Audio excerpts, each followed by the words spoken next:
महाराष्ट्र राज्य ग्रामीण जीवनज्योती अभियान जिल्हा अभियान व्यवस्थापन कक्ष यांच्या वतीनं 7 दिवसाचं हे बचत गटांनी तयार केलेल्या मालाच्या विक्रीचा हा महोत्सव सुरू केलेला आहे।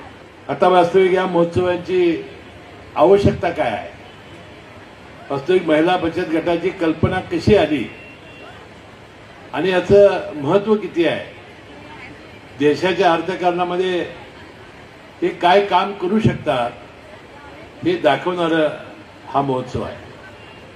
आपल्याला कदाचित माहिती नसेल, बांगलादेशाचे एक मोहम्मद युनुस या मोठ्या प्रख्यात अर्थतज्ञांनी या बचत गटाची निर्मिती त्या देशामध्ये केली आणि हा देश सगळ्या जगामध्ये गरीब देश म्हणून ओळखला जात होता। त्यांनी ग्रामीण भागातल्या महिलांना एकत्र केलं, महिलांची बचत गटाची कल्पना रुजवली आणि ग्रामीण बँककडून त्यांनी कर्जपुरवठा सुरू केला आणि त्यांनी तयार केलेल्या बाजार मालाला चांगली बाजारपेठ मिळवून देण्याचा प्रयत्न त्यांनी केला। त्यामुळे त्यांना नोबेल प्राइजही मिळालं आणि त्यांनी उत्कृष्ट बँक चालवली आणि त्या बँकेचा NPA हा 0% राहिला। कोल्हापूर जिल्ह्यामध्ये एकूण 26,000 बचत गट आहेत, 1200 ग्रामसंघ आहेत आणि 67 प्रभाग संघ आहेत। यांना 15,000 ते 30,000 पर्यंत आपण कर्ज देतो आणि या प्रत्येक बचत गटाला 7% दरानंच कर्ज पुरवठा करण्याचं शासनाचं आणि रिझर्व्ह बँकेचं धोरण आहे।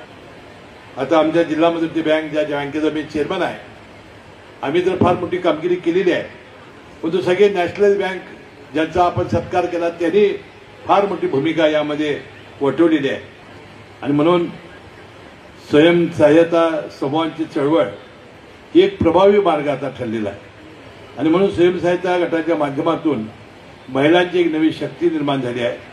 निर्मल ग्राम, स्वच्छता अभियान, वृक्षारोपण, दारूबंदी यासारखे अनेक सामाजिक कार्यामध्ये स्वयंसहाय्यता गटाने अतिशय प्रभावी काम केलेलं आहे आणि मला वाटतं की या कार्यक्रमाच्या निमित्ताने ही सगळी उद्दिष्टपूर्ती आपण या निमित्ताने करूया।